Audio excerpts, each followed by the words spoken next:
For your Caesar, Cardiff City ride with me for your Caesar.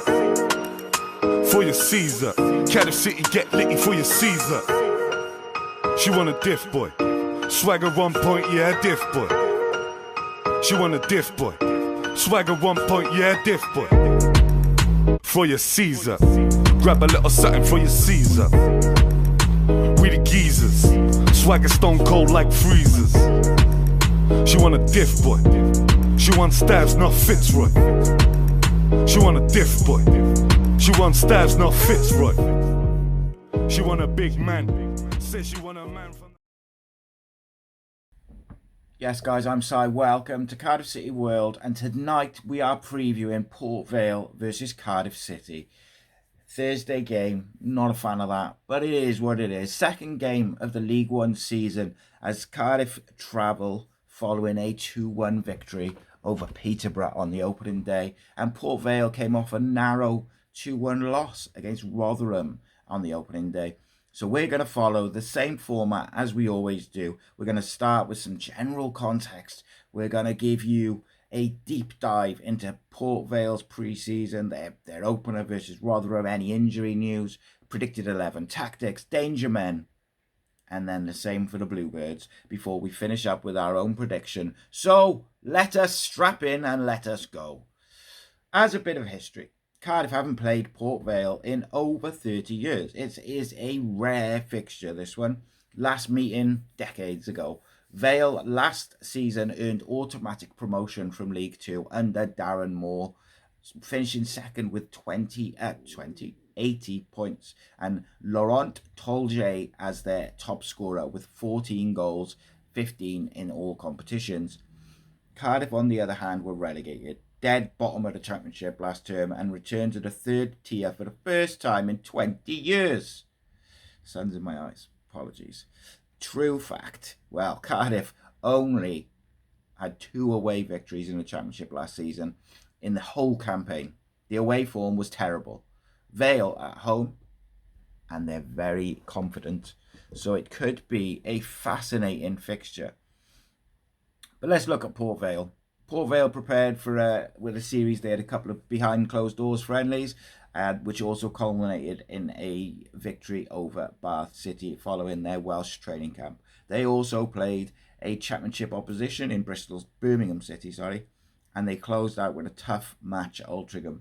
Manager Darren Moore was very focused on continuity, fitness, and getting the team ready for the season, and basically carried over the majority of the promotion winning personnel, most of them. On the opening day at Rotherham, they ended losing 2-1, but that didn't tell all the story. Vale created the better chances. They had 18 or 19 shots on goal to Rotherham's 12. They had 4 big chances, and that was against 11 men. They had a player sent off. I think it was Headley, half an hour in. So to go on and then score a goal with 10 men and create that many opportunities is massive.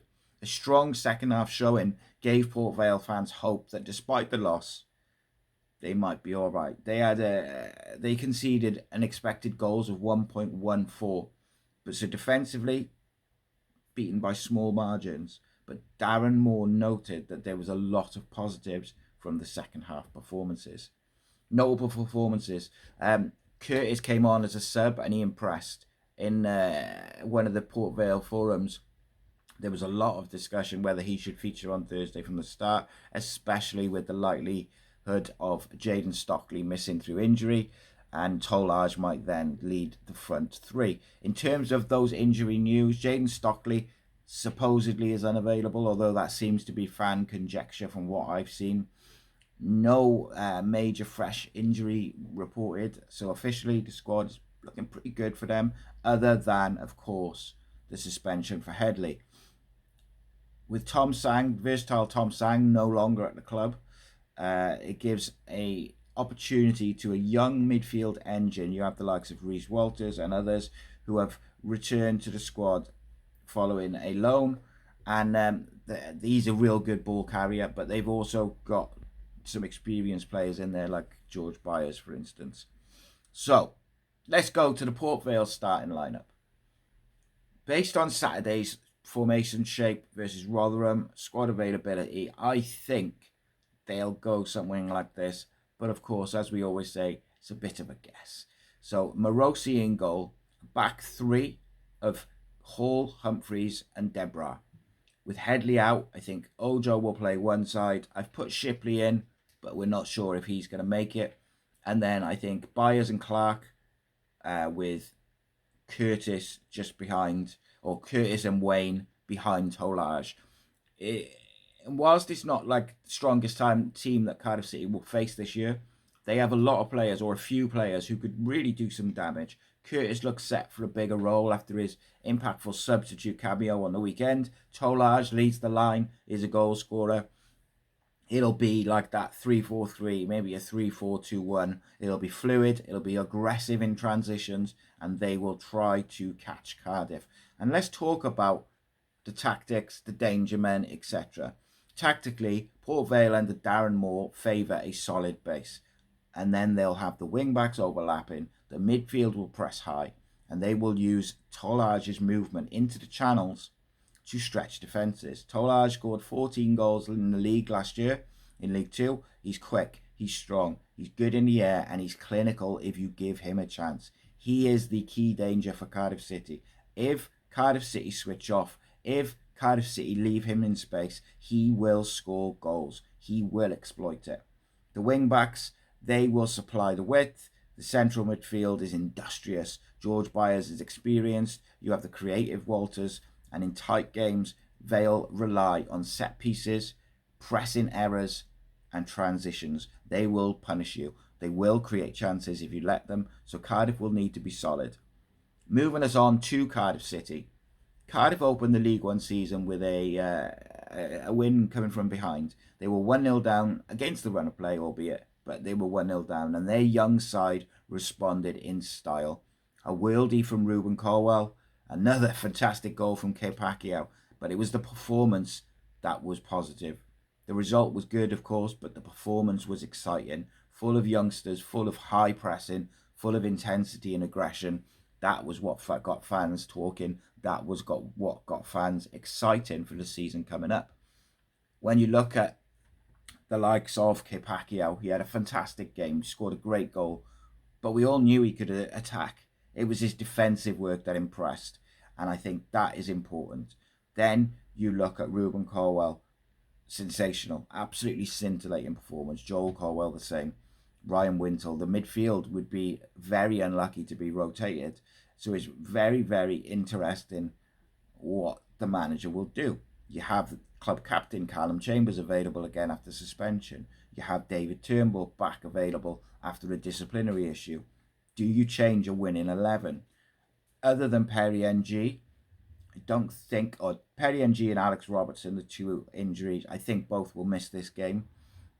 No suspensions because Callum James is back.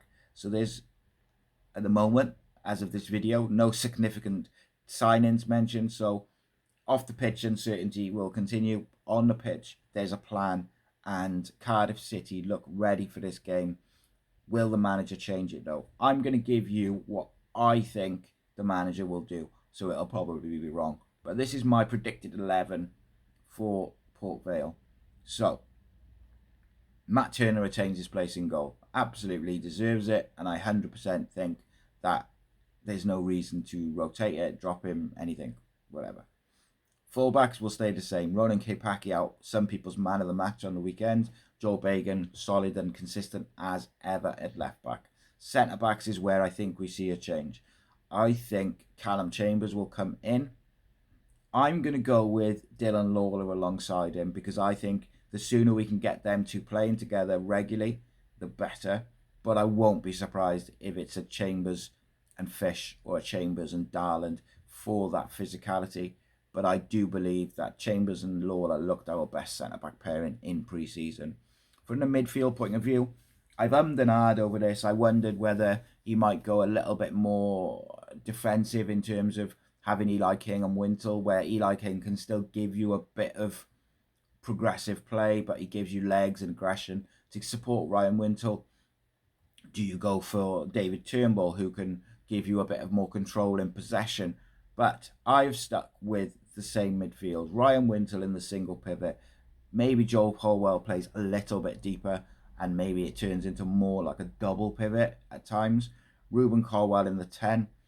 Right wing, Ollie Tanner, another key man who performed real well at the weekend. Yusuf Salic up front. The one other change I'm making is I'm bringing in Isaac Davis on the left-hand side for Kean Ashford. I believe that his pressing, his defensive work, and his pace could be vital in the transition for this game. And I think what Cardiff will look to do is they'll look to start fast.